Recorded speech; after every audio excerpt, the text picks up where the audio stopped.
Middle ಈಸ್ಟ್ನಲ್ಲಿ ಹೊತ್ತಿಕೊಂಡಿರುವ ಯುದ್ಧದ ಬೆಂಕಿ ಆರುವ ಯಾವ ಲಕ್ಷಣಗಳು ಕೂಡ ಕಾಣಿಸ್ತಾ ಇಲ್ಲ. ಈಗ ಇದೇ ಯುದ್ಧದ ಎಫೆಕ್ಟು ಕನ್ನಡಿಗರ ಹೆಮ್ಮೆ ನಂದಿನಿ ಬ್ರ್ಯಾಂಡ್ ಮೇಲೂ ಕೂಡ ಬೀಳ್ತಾ ಇದೆ. ಗ್ರಾಹಕರ ಬೇಸರಕ್ಕೂ ಕೂಡ ಕಾರಣವಾಗ್ತಾ ಇದೆ. ಬನ್ನಿ, ಈ ಕುರಿತಂತೆ ಒಂದು ವರದಿ ಇದೆ, ನೋಡ್ಕೊಂಡು ಬರೋಣ. ಮಧ್ಯಪ್ರಾಚ್ಯದಲ್ಲಿ ಸಂಘರ್ಷದ ಎಫೆಕ್ಟ್, ನಂದಿನಿ ಉತ್ಪನ್ನಗಳಿಗೂ ತಟ್ಟಿದ ಯುದ್ಧದ ಬಿಸಿ. ನಂದಿನಿ ಅಕ್ವಾ ಐಸ್ ಕ್ರೀಂ ಪೂರೈಕೆ ಸ್ಥಗಿತ. ಕೋಲಾರದಲ್ಲಿ ನಂದಿನಿ ಹಾಲಿನ ಬೂತ್ಗಳಲ್ಲಿ ನಂದಿನಿ ಅಕ್ವಾ ವಾಟರ್ ಬಾಟಲ್ ಇಲ್ಲದೆ ಜನರು ಬೇಸರ ವ್ಯಕ್ತಪಡಿಸಿದ್ದಾರೆ. ಹೌದು, ನಂದಿನಿ ಉತ್ಪನ್ನಗಳಿಗೆ ರಾಜ್ಯ ಅಲ್ಲದೆ ದೇಶದಲ್ಲಿ ಸಾಕಷ್ಟು ಬೇಡಿಕೆ ಇರುವುದರಿಂದ ಹಾಲಿನ ಜೊತೆಗೆ KMF ice cream, peda, Mysuru Pak, Dharwad peda ಸೇರಿದಂತೆ ನಾನಾ ಬಗೆಯ ಪ್ರಾಡಕ್ಟ್ಗಳನ್ನ ಮಾಡಿಕೊಂಡು ಬರುತ್ತಿದೆ. ಹೀಗಿರುವಾಗ ನಂದಿನಿ ಉತ್ಪನ್ನಗಳಲ್ಲಿ ಒಂದಾದ ನಂದಿನಿ ಅಕ್ವಾ ನೀರಿನ ಬಾಟಲ್ಗಳಿಗೂ ಸಹ ಹೆಚ್ಚಿನ ಬೇಡಿಕೆ ಇದೆ. ಆದರೆ ಕಳೆದ 15 ದಿನಗಳಿಂದ ನಂದಿನಿ ಅಕ್ವಾ ನೀರಿನ ಕೆಲವೊಂದು ಪ್ರಾಡಕ್ಟ್ ಪೂರೈಕೆ ಆಗುತ್ತಿಲ್ಲ. ನೀರಿನ ಬಾಟಲ್ಗೆ ಬೇಕಾದ ಪ್ಲಾಸ್ಟಿಕ್ ಬಾಟಲ್ ಹಾಗೂ ಐಸ್ ಕ್ರೀಂ ಕಪ್ ಕೆಎಂಎಫ್ ಸ್ವತಃ ತಯಾರಿಸಿಕೊಳ್ಳುತ್ತಿದೆ. ಬಾಟಲಿ ತಯಾರಿಕೆಗೆ ಬೇಕಾದ ಕಚ್ಚಾ ವಸ್ತು ಕುವೈತ್ ಮತ್ತು ಇರಾನ್ನಿಂದ ಬರುತ್ತದೆ. ಆದರೆ ಯುದ್ಧದಿಂದಾಗಿ ಪೂರೈಕೆ ಬಹುತೇಕ ಸ್ಥಗಿತವಾಗಿದೆ. ಕಚ್ಚಾ ವಸ್ತುಗಳನ್ನು ಹೊತ್ತ ಹಡಗುಗಳು ಹೊರ್ಮುಜ್ ಜಲಸಂಧಿಯಲ್ಲಿ ಸಿಲುಕಿಕೊಂಡಿವೆ. ಇದರಿಂದ ಬಾಟಲಿ ತಯಾರಿಕೆಯಲ್ಲಿ ಅಡಚಣೆಯಾಗಿದೆ. ಮಧ್ಯಪ್ರಾಚ್ಯದ ಯುದ್ಧದ ಪರಿಣಾಮ ಇವತ್ತು ಕೋಲಾರದ ನಂದಿನಿ ಉತ್ಪನ್ನಗಳ ಮೇಲೂ ಕೂಡ ಪರಿಣಾಮ ಬಿದ್ದಿರತಕ್ಕಂಥದ್ದು. ನಾವು ಇವತ್ತು ಕೋಲಾರ ನಗರದಲ್ಲಿರುವಂಥ ನಂದಿನಿ ಪಾರ್ಲರ್ ಬಳಿ ಇದ್ದೀವಿ. ಇಲ್ಲಿ ನೋಡೋದಾದರೆ ಸಾಕಷ್ಟು ನಂದಿನಿ ಉತ್ಪನ್ನಗಳಿಗೂ ಕೂಡ ಈ ಒಂದು ಕೊಲ್ಲಿ ಯುದ್ಧದ ಎಫೆಕ್ಟ್ ತಟ್ಟಿರ್ತಕ್ಕಂಥದ್ದು. ಯಾಕಂದರೆ ಕೆಲವೊಂದು ನಂದಿನಿ ಉತ್ಪನ್ನಗಳನ್ನು ತಯಾರಿಕೆ ಮಾಡಬೇಕಾದಂಥ ರಾ ಮೆಟೀರಿಯಲ್ಲು ಬೇರೆ ಇರಾನ್ ಮತ್ತು ಕುವೈತ್ನಿಂದ ಬರಬೇಕಾಗಿದೆ.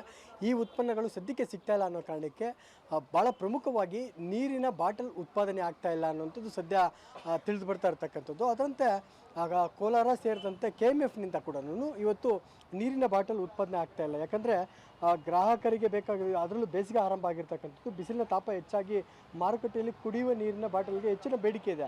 ಪ್ರಮುಖವಾಗಿ ನಂದಿನ ಹಾಲಿನ ಬೂತ್ಗಳಲ್ಲಿ ಹೆಚ್ಚಿನ ಪ್ರಮಾಣದಲ್ಲಿ ನೀರಿನ ಬಾಟಲ್ಗಳು ಮಾರಾಟ ಆಗುತ್ತೆ.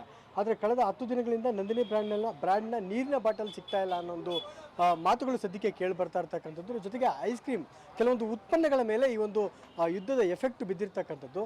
ಸಾಕಷ್ಟು ಉತ್ಪನ್ನಗಳು ಸಿಗ್ತಾ ಇಲ್ಲ. ಅದರ ಜೊತೆಗೆ ಬೇರೆ ಏನು ಬಾಟಲಿ ತಯಾರಿಕೆಗೆ ಬೇಕಾದ ಕಚ್ಚಾ ವಸ್ತು ಪಾಲಿಮರ್ ಮತ್ತು ಪೆಟ್ಟು ಪ್ರಿಫಾರ್ಮ್ಸ್ ಕುವೈತ್ ಮತ್ತು ಇರಾನ್ನಿಂದ ಬರಬೇಕಾಗಿದೆ. ಹಾಗಾಗಿ ಇವತ್ತು ಕೆಎಂಎಫ್ನಿಂದ ಈ ಒಂದು ಉತ್ಪನ್ನಗಳು ತಯಾರಿ ಆಗ್ತಾ ಇಲ್ಲ. ಹಾಗಾಗಿ ಕಳೆದ 10-15 ದಿನಗಳಿಂದ ಕೂಡ ಕೆಲವೊಂದು ಉತ್ಪನ್ನಗಳು ನಮಗೆ ಸಿಗ್ತಾ ಇಲ್ಲ ಅನ್ನೋಂಥದ್ದು ಸದ್ಯ ತಿಳಿದು ಬರ್ತಾ ಇರ್ತಕ್ಕಂಥದ್ದು. ಅಂದರೆ ಕೆಎಂಎಫ್ನಿಂದ ಸಾಕಷ್ಟು ಉತ್ಪನ್ನಗಳು ತಯಾರಿ ಆಗ್ತಾ ಇಲ್ಲ. ಇದು ನಂದಿನಿ ಮೇಲೆ ಕೂಡ ಯುದ್ಧದ ಎಫೆಕ್ಟ್ ಬಿದ್ದಿರ್ತಕ್ಕಂಥದ್ದು. ಈ ಬಗ್ಗೆ ಮಾತಾಡೋದಕ್ಕೆ ಈ ಒಂದು ನಂದಿನಿ ಪಾರ್ಲರ್ನಲ್ಲಿ ಇರುವಂಥ ನರಸಮ್ಮ ಅವರು ನಮ್ಮ ಜೊತೆಗಿದ್ರೆ. ಅಕ್ಕ, ಯಾವ್ಯಾವ ಬ್ರ್ಯಾಂಡ್ ಬರ್ತಾ ಇಲ್ಲ, ಎಷ್ಟು ದಿವಸದಿಂದ ಬರ್ತಾ ಇಲ್ಲ? ವಾಟರ್ ಮಾತ್ರ ಬರ್ತಾ ಇಲ್ಲ. ಐಸ್ ಕ್ರೀಮು ಸ್ವಲ್ಪ ಪ್ರಾಬ್ಲಮ್ ಅಷ್ಟೇ, ನೀನೇನು ಎಲ್ಲ ಬರುತ್ತೀನಿ. ಎಲ್ಲ ನೀರು 10 ದಿವಸ ಆಯಿತು. 10 ದಿವಸದಿಂದ ಇಲ್ಲ ನೀರು ಬರ್ತಾ ಇಲ್ಲ. ಸ್ಟಾಕ್ ಇಲ್ಲ ಅಂತ ಹೇಳ್ತಾರೆ ಅಷ್ಟೇ, ಇನ್ನೇನಿಲ್ಲ. ತಯಾರಿ ಆಗ್ತಾ ಇಲ್ಲ ನೀರಿನ ಬಾಟ್ಲು ಅಂತ ಇದ್ರೆ ಗೊತ್ತಾಯ್ತಾ? ಗೊತ್ತಿಲ್ಲ ಸರ್, ನಾವು ಈಗ ಹೇಳ್ತಾರೆ, ನೀವು ಹೇಳ್ತಾರೆ. ಹೌದು ಸರ್, ಅಂದರೆ ಕೆಎಂಎಫ್ ಅಲ್ಲೇ ತಯಾರಿ ಆಗ್ತಾ ಇಲ್ಲ ನೀರು ಬಾಟ್ಲು. ಕೆಲವೊಂದು ಪ್ರಾಡಕ್ಟ್ಸ್ ಪಾಲಿಮರ್ಸ್ ಬೇಕಲ್ವಾ, ಅದು ಕಚ್ಚಾ ತೈಲ ಸಿಗ್ತಾ ಇಲ್ಲ ಅನ್ನೋ ಕಾರಣಕ್ಕೆ ತಯಾರಾಗ್ತಾ ಇಲ್ಲ.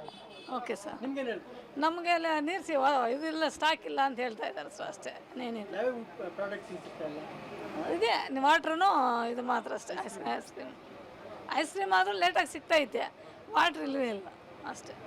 ನೀರು ಜಾಸ್ತಿ ಕೇಳ್ತಾರಲ್ಲ? ಹಾಂ, ಕೇಳ್ತಾರೆ, ಬೆಸ್ಟ್ ಕೇಳ್ತಾರೆ ಸರ್. ಇನ್ನು ಮಧ್ಯಪ್ರಾಚ್ಯ ಸಂಘರ್ಷದಿಂದಾಗಿ ಕುವೈತ್, ಇರಾನ್ನಿಂದ ಪ್ಲಾಸ್ಟಿಕ್ ಕಚ್ಚಾ ವಸ್ತುಗಳ ಪೂರೈಕೆ ಸ್ಥಗಿತವಾಗಿದೆ. ಹೀಗಾಗಿ ನಂದಿನಿ ನೀರಿನ ಬಾಟಲಿ ಸರಬರಾಜಿನಲ್ಲಿಯೂ ವ್ಯತ್ಯಯವಾಗುತ್ತಿದೆ ಅನ್ನೋದು ವಾಸ್ತವ.